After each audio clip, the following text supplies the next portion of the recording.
بسم اللہ الرحمن الرحیم۔ آج ہم آپ کو کربلا کا ایک ایسا واقعہ سنانے جا رہے ہیں جسے سن کر دل تڑپ اٹھے گا۔ کربلا کے میدان میں جہاں بنی ہاشم بہادری میں سب سے آگے تھے، جن کا ایک فرد پورے لشکر پر بھاری تھا، لیکن ایک شخص کی بات ہی کچھ اور تھی جس نے کئی یزیدیوں کو صرف اپنی آنکھوں سے مارا۔ سب کو بس اسی کا خوف تھا کہ اگر وہ میدان میں آ گیا تو کیا ہوگا۔ وہ اپنی بہادری کی وجہ سے پہچانا گیا۔ امام حسین کی فوج کا علم بردار جو 23,000 کے لشکر کے لیے کافی تھا، وہ امام علی علیہ السلام کا بیٹا تھا، حضرت غازی عباس تھا۔ وہ فرد صرف ایک مشق پانی بھرنے آئے تھے، نہ کہ جنگ کرنے، لیکن اس کے باوجود بھی جو بھی حضرت عباس رضی اللہ تعالیٰ عنہ کے سامنے آیا اور حضرت عباس پر حملہ کیا تو اس حملے کی دفاع میں حضرت عباس کے ہاتھوں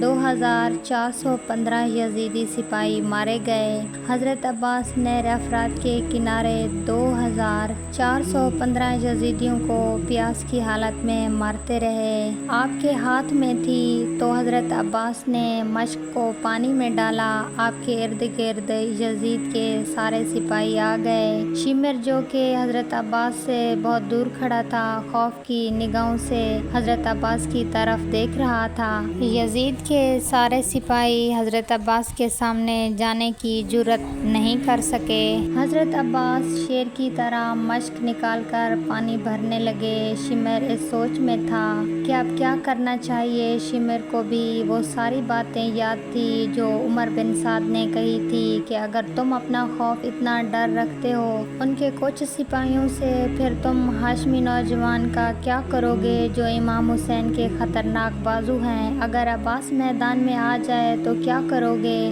یقیناً اگر عباس میدان میں آ جائے تو تم سب کے سب اسے دیکھ کر ہی مر جاؤ گے۔ حضرت عباس نے اپنے ہاتھ فرات کے پانی میں ڈالے اور خود پانی پینا چاہا۔ پانی اپنے چہرے کے قریب کیا تو پانی پی نہ سکے۔ حضرت عباس کو اپنی پیاس سے زیادہ بی بی سکینہ، امام حسین اور گھر والوں کی پیاس زیادہ عزیز تھی۔ حضرت عباس نے وہ پانی واپس اسی فرات میں ڈال دیا اور مشق بھرنے لگے۔ اس وقت شمر نے حضرت عباس سے کہا، عباس کس چیز کو گھوم رہے ہو؟ فرات کے پانی کو یہ اتنی تاخیر کس کے لیے؟ یاد رکھو کہ تم اس سرزمین کے بہترین سپاہیوں میں سے ایک ہو۔ آ جاؤ اور امام حسین پر اپنی جان قربان نہ کرو۔ حضرت عباس اس پر کوئی توجہ نہ دے رہے تھے۔ جب مشق بھر لی تو حضرت عباس کھڑے ہوئے اور واپس جانے لگے تو شمر نے کہا، نہ جاؤ عباس، رک جاؤ، موت کی طرف قدم نہ بڑھاؤ۔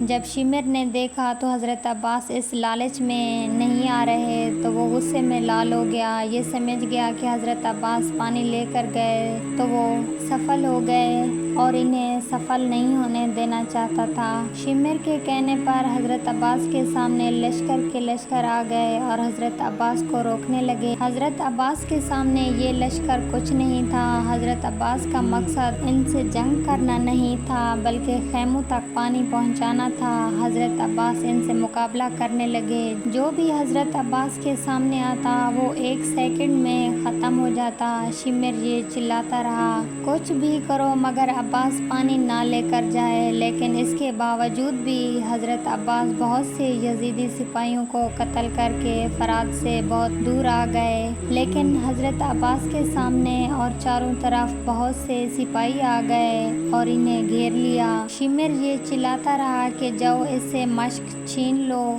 حضرت عباس دشمن سے مقابلہ کرتے رہے اور خیموں کی طرف نکلنے لگے۔ پھر کسی درخت کی اوٹ سے ایک زوردار تیر مارا جو حضرت عباس کے بازو میں لگ گیا۔ حضرت عباس نے دوسرے ہاتھ میں تلوار لی اور مشق کو اپنے دانتوں میں پھنسا لیا اور دشمن سے مقابلہ جاری کیا۔ اسی سمے درخت کی اوٹ میں سے ایک یزیدی سپاہی نے تیر سے آپ کے دائیں ہاتھ پر وار کیا۔ اس کے بعد حضرت عباس کے دونوں بازو کٹ گئے۔ آپ مقابلہ نہیں کر سکتے تھے۔ حضرت عباس نے اپنے دانتوں میں مشق پکڑی اور تیزی سے خیموں کی طرف جانے لگے۔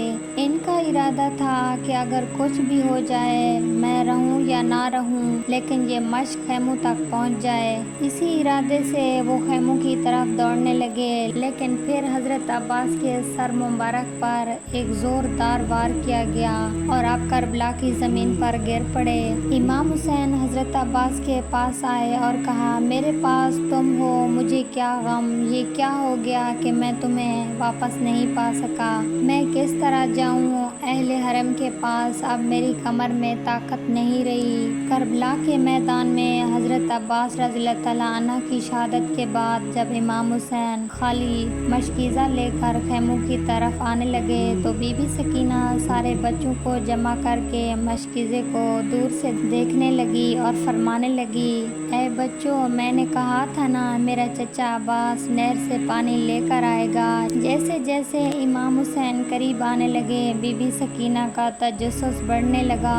جب امام حسین کا جسم حضرت عباس کے خون سے رنگین دیکھا اور مشق کو خالی دیکھا تو بی بی سکینہ رو کر فرمانے لگی، بابا، چچا عباس کہاں ہے؟ امام حسین نے فرمایا، سکینہ، تمہارا چچا نہر کے کنارے سو رہا ہے۔ بی بی سکینہ نے کہا، بابا، میرے اس گھر نے 3 دن سے پانی نہیں پیا۔ امام حسین نے بی بی سکینہ کو دیکھا اور فرمایا، سکینہ، ایک خالی خیمے میں اپنی بیٹی سکینہ کو لے کر گئے اور زمین پر ہاتھ رکھا۔ جیسے ہی ہاتھ اٹھایا تو زمین سے پانی ابلنے لگا۔ بی بی سکینہ پانی کو دیکھ کر خوش ہونے لگی۔ امام حسین نے فرمایا، سکینہ، اس خیمے کے باہر نگاہ کر کے دیکھ۔ جب بی بی سکینہ نے باہر دیکھا تو لاکھوں لوگ پیاسے تھے جو بی بی سکینہ کو دیکھ رہے تھے۔ بی بی سکینہ نے فرمایا، بابا، یہ کون ہے؟ تو امام حسین رضی اللہ تعالیٰ عنہ فرمانے لگے، اے سکینہ، یہ تیرے نانا کی امت ہے۔ اگر آج تم پانی پی لوگی تو روز محشر یہ سب لوگ حوض کوثر سے محروم ہو جائیں گے، کیونکہ ہمارے پیاسے رہنے سے اللہ کے رسول کا دین بچائے گا، تیرے نانا کی نبوت بچائے گی۔ بی بی سکینہ نے کہا، بابا، میرے نانا کی امت کے لیے اگر اس سکینہ کو قربان ہونا پڑے اور قیامت تک پیاسا بھی رہنا پڑے تو مجھے منظور ہے۔ اللہ کے دین کے لیے ہم اہل بیت پر دکھ سہ لیں گے۔ سلام ہو بی بی سکینہ کی پیاس پر۔ حضرت امام حسین کی 4 سال کی شہزادی سکینہ کے ساتھ جو ظلم ہوا، جب میدان کربلا میں سب لوگ شہید ہو گئے تو امام حسین اکیلے تنہا رہ گئے۔ امام حسین ذوالجناح پر سوار ہوئے اور ذوالجناح کی لگام کئی بار کھینچی مگر ذوالجناح آگے نہ بڑھا۔ ذوالجناح سر کو جھکا کر اپنے قدموں کی طرف دیکھنے لگا۔ امام حسین ذوالجناح سے اترے تو دیکھا کہ بی بی سکینہ ذوالجناح کے قدموں سے لپٹ کر کہہ رہی ہے، اے ذوالجناح، میرے بابا کو نہ لے کر جا۔ وہ جو کوئی بھی گھوڑے پر سوار ہو کر میدان کی طرف گیا ہے وہ واپس نہیں آیا، اور اپنے بابا سے لپٹ کر رونے لگی۔ امام حسین نے بی بی سکینہ کو زینب کے حوالے کیا۔ جب خیموں میں آگ لگ گئی تو بی بی سکینہ روتے ہوئے خیمے سے باہر نکلی اور دوڑتی ہوئی میدان کربلا کی طرف گئی۔ ہر طرف یزیدی لشکر تھا۔ بی بی سکینہ نے لوگوں سے پوچھا کہ میرے بابا کہاں ہیں؟ ان میں سے ایک ظالم نے پوچھا کہ تمہارے بابا کا نام کیا ہے؟ جیسے ہی بی بی سکینہ نے کہا حسین تو اس ظالم نے تیر کو نکالا اور امام حسین کو مارتے ہوئے فرمایا کہ دیکھ، یہ تیرا بابا ہے۔ بی بی سکینہ دوڑتے ہوئے اپنے بابا کی طرف پہنچی اور اپنے بابا کی گردن پر خنجر چلتے ہوئے دیکھ رہی تھی۔ میدان کربلا میں عصر کے وقت کوفیوں کے کچھ لٹیروں نے اہل بیت کو ایک خیمے میں جمع کر کے باقی خیموں کو آگ لگا دی۔ اس سے بی بی سکینہ کے کانوں کی بالیاں کھینچ لی گئی۔ بی بی سکینہ نے رونا چاہا تو اسے تھپڑ مارا۔ اس سے بڑھ کر ظلم و ستم اور کیا ہوگا؟ خاندان اہل بیت کے تمام افراد ایک ہی خیمے میں بیٹھے ہوئے اپنی حالت پر رو رہے تھے۔ رات سر پر آ گئی تھی۔ بی بی سکینہ فریاد کر کر کے اسی طرح خاموش ہو چکی تھی جیسے موت کی گوش میں